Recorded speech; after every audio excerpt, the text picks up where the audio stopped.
السلام علیکم ورحمۃ اللہ وبرکاتہ۔ آج جو جمعۃ المبارک کا دن ہے تو شروع کرتے ہیں آپ کے پیارے پیارے سوالوں کے جوابات کا سلسلہ بلا کسی تاخیر کے۔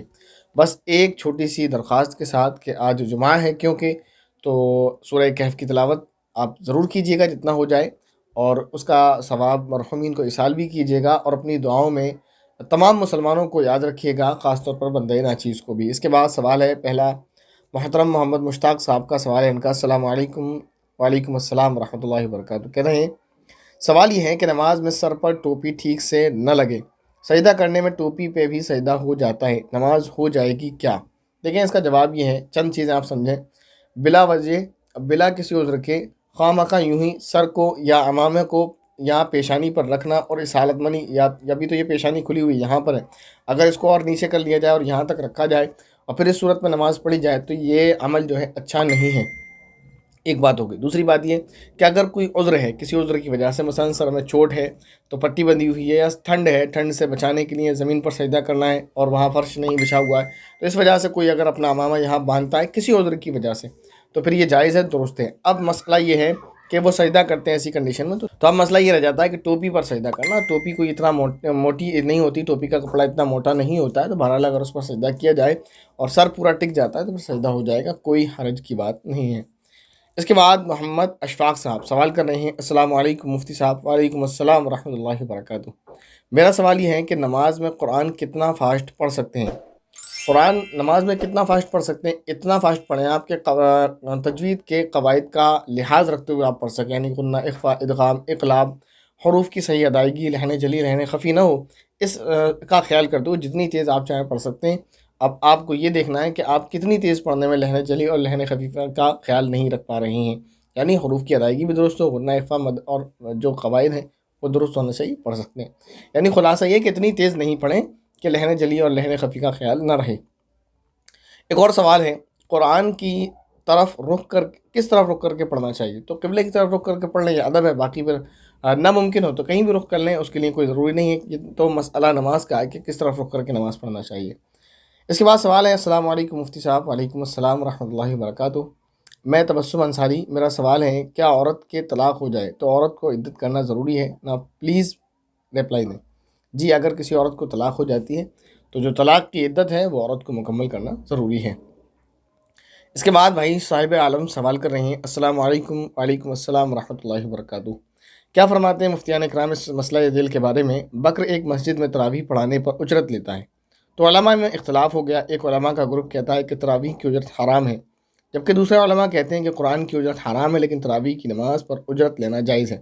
اور جب بکر سے پوچھا گیا کہ آپ کس چیز کی اجرت لیتے ہیں تو بکر نے کہا کہ میں نماز تراویح اور عشاء کی نماز اور وطر کی نماز ڈیوٹی کے ساتھ پڑھاتا ہوں، میں اس کے پیسے لیتا ہوں۔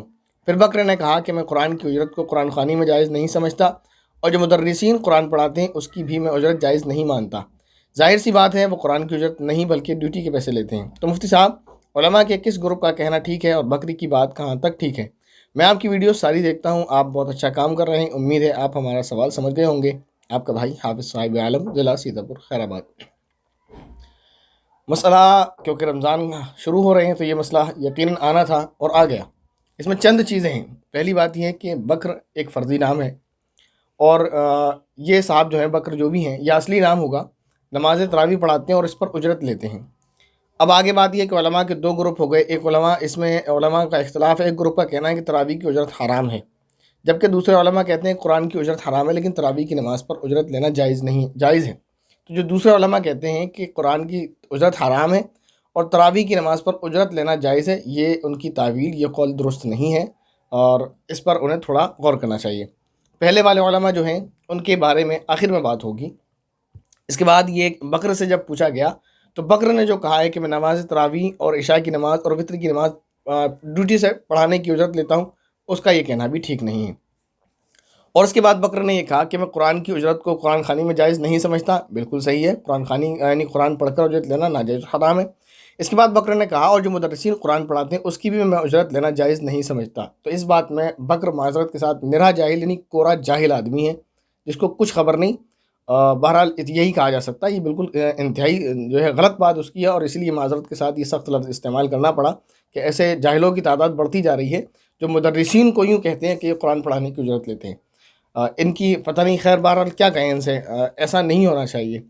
اس کے بعد یہ کہتے ہیں کہ مفتی صاحب کس گروپ کا کہنا ٹھیک ہے، تو دوسرا جو گروپ ہے ان کے بارے میں نے بتا دیا، ان کا قول درست نہیں ہے، باقی ان کے پاس دلائل ہو تو وہ اپنی بات رکھ سکتے ہیں۔ اب رہ جاتی بات پہلے والے علماء کی کہ وہ کہتے ہیں تراویح پر اجرت لینا ناجائز ہے۔ دیکھیں ان سب کا خلاصہ یہ جو ہے کافی سالوں سے، بلکہ میں یوں کہہ دوں کہ ایک صدی اس پر گزر گئی کہ قرآن پر اجرت لینا جائز ہے یا نہیں ہے، اور آج تک اس کا مسئلہ حل نہیں ہوا ہے۔ چیزیں دیکھنے کو ملی ہیں کہ پہلے اس کو ناجائز کہہ رہے ہیں، پھر جائز کہہ رہے ہیں، بہرحال یہ کہ لوگ رائے بدلتے رہتے ہیں۔ مفتی ظفر علی خان صاحب ایک بڑے عالم گزرے ہیں رحمہ اللہ، اللہ تعالیٰ ان پر رحمت فرمائے رحمہ اللہ، ان کی قبر پر جو ہے رحمتوں کی بارش فرمائے۔ بزرگ عالم تھے، بڑے عالم تھے، وہ گزرے ہیں، ان کا موقف کچھ اور تھا، تو کچھ علماء کا رجحان ادھر ہو گیا۔ یعنی یہ دیکھا گیا کہ بہت کم لوگ ہیں جو اس پر اپنے موقف پر بھی مکمل اتر رہے ہیں۔ ایک تو مسئلہ یہ کہ مسئلہ حل نہیں ہو رہا ہے اتنے دن سے، جس کو جائز سمجھنا وہ جائز سمجھ رہا ہے، اس کو دوسرے کی دلیل سمجھ ہی نہیں آتی، وہ کہتا ہے بالکل جائز ہے، دوسرا جو ناجائز کہہ رہا ہے وہ کہہ رہا ہے، بہرحال وہ اپنا مسئلہ ہے۔ ایک بات کہتے ہیں، ایک باریک سی بات ہے، بہت موٹی سی بات ہے، اور اسے آسانی سمجھ لیں مسئلہ حل ہو جائے گا۔ جو شخص تراویح پڑھانے پر اجرت لیتا ہے، چاہے وہ یہ کہے کہ میں تراویح پر لیتا ہوں یا وطر پر لیتا ہوں، ایسے شخص کو مسجد کا راستہ دکھائیں، دروازہ کہیں آپ جہاں سے آئے تھے باادب وہیں سے چلے جائیں۔ ایسے لوگوں کو آپ تراویح پڑھانے کے لیے بالکل اپنے مصلی پر کھڑا نہ کریں، ایسے لوگوں سے تراویح نہ پڑھوائیں۔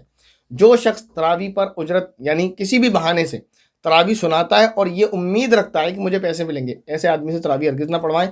اس کے بدلے میں چاہے بھلے ہی آپ کو علم نشرہ یا علم ترا سے سورہ تراویح آپ کو کرنی پڑے، ایسے شخص سے قرآن کریم کی تراویح آپ جو ہے تراویح میں قرآن کریم نہ پڑھوائیں، مسئلہ حل ہو جائے گا۔ ایسے مسئلے پیدا کرنے کی ضرورت کیا ہے؟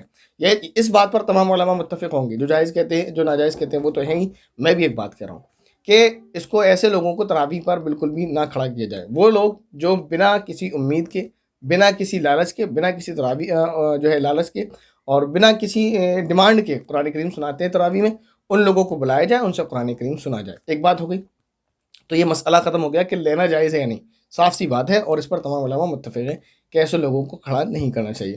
دوسری بات یہ، اب مسئلہ یہ رہ جاتا ہے کہ دینا چاہیے یا نہیں، تو سوال یہ ہوتا ہے دیتے کتنے لوگ ہیں اور کتنے لوگوں نے دیا ہے آج تک، دیتا کون ہے؟ دے نہیں رہے ہیں، پھر سوال کرنے کہ دینا جائز ہے یا نہیں۔ انہوں نے تراویح پڑھائی ہیں، قرآن کریم انہوں نے پڑھایا ہے، ان کا سنانے والے کا میں پھر کہہ رہا ہوں دل صاف ہونا چاہیے، اس کو پیسے کی بالکل نہ لالچ ہونا چاہیے، نہ امید ہونا چاہیے، نہ ڈیمانڈ رکھنا چاہیے۔ ڈیمانڈ رکھنا تو بالکل سراسر ناجائز اور حرام ہے، تو ایسا نہیں ہونا چاہیے۔ اور جو تراویح سن رہے ہیں ان کو چاہیے کہ ہمارے حافظ صاحب ہیں، ہمارے امام صاحب ہیں، ہمارے عالم صاحب ہیں، جنہوں نے ہمارے درمیان میں ایک مہینہ گزارا ہے، جنہوں نے ہمیں نماز تراویح پڑھائی ہے، تو اس کی اجرت نہیں، قرآن کی اجرت نہیں، نماز تراویح کی اجرت نہیں، بلکہ کیونکہ عید آ رہی ہے تو خیال کرنا چاہیے کہ کمپنی کے ملازمین بھی کمپنی کے آنر بھی اپنے ملازمین کو گفٹ دیتے ہیں عید پر، کہ عید گفٹ ہے آپ کے لیے، بلا کسی فرق کے کہ اس نے اچھا کام کیا ہے نہیں کیا ہے، یہ مسلم ہے نان مسلم ہے۔ کمپنی کا آنر چاہے مسلمان ہو یا نان مسلم، کمپنی کے ملازمین مسلم ہو یا نان مسلم، وہ کمپنی کا آنر اپنے ملازمین کو گفٹ دیتا ہے۔ تو ایسے ہی اگر ہم اپنے تراویح پڑھانے والے امام صاحب کو اجرت نہ دے کر ایک ہدیہ دیں عید کا تو کوئی حرج نہیں ہے، لیکن پھر وہی بات آتی ہے اس دن نہ دیں، یہ بڑی خرابی ہمارے معاشرے میں۔ قرآن پورا ہوتا ہے اسی دن دیتے ہیں، یہ بھی ایک بے ایمانی کی بات ہے۔ ہم یہ کہہ رہے ہیں کہ ہم ہدیہ دے رہے ہیں، اگر ہدیہ دے رہے ہیں تو پورے رمضان کے جو 30 دن ہیں آپ اس میں کیوں نہیں دے رہے؟ اگر آپ ہدیہ دیتے ہیں تو اس کے بعد کیوں نہیں دیتے؟ یعنی 27 میں اگر پورا ہوگا تو آپ 27 میں دیں گے، 15 میں پورا ہوگا تو آپ 15 میں دیں گے، 20 میں پورا ہوگا تو آپ 20 میں دیں گے، 21 میں پورا ہوگا تو 21 میں دیں گے۔ تو یہی سمجھ آتا ہے پھر آپ بھی لوگوں کی دیکھا دیکھی ایک رسم کو نبھا رہے ہیں جو بالکل جائز اور درست نہیں ہے۔ اگر آپ ہدیہ دے رہے ہیں تو آپ قرآن مورا ہونے والے دن نہ دیں، یا تو پہلے دیں یا بعد میں دیں، ایسا کریں۔ اور اگر آپ اجرت دے رہے ہیں تو بالکل ناجائز ہے، اجرت نہ کوئی دے سکتا ہے نہ کوئی لے سکتا ہے، اور کوئی اجرت سمجھ کر لے رہا ہے تو یہ بھی ناجائز ہے۔ اب ایک بات یہ رہ جاتی ہے، میں آپ کو بتاؤں، دینے کا طریقہ یہی ہے، دینے والوں کو اس دن کے علاوہ کسی دن دیں، اگر دینا چاہتے ہیں تو وہ ہدیے کی صورت بن جائے گی، اور لینے والے کو بادب ان سے درخواست میری ہے کہ نیت صاف کریں، پیسے کے لالچ میں بالکل بھی نہ سنائیں۔ بہرحال یہی بات تھی، جو چند باتوں کا خلاصہ میں نے آپ کے سامنے پیش کی، ورنہ اس کا اختلاف ایسا اختلاف ہے جو کبھی حل نہیں ہوگا۔ جو جائز کہتے ہیں وہ جائز کہتے رہیں گے، جو ناجائز کہتے ہیں وہ ناجائز کہتے رہیں گے۔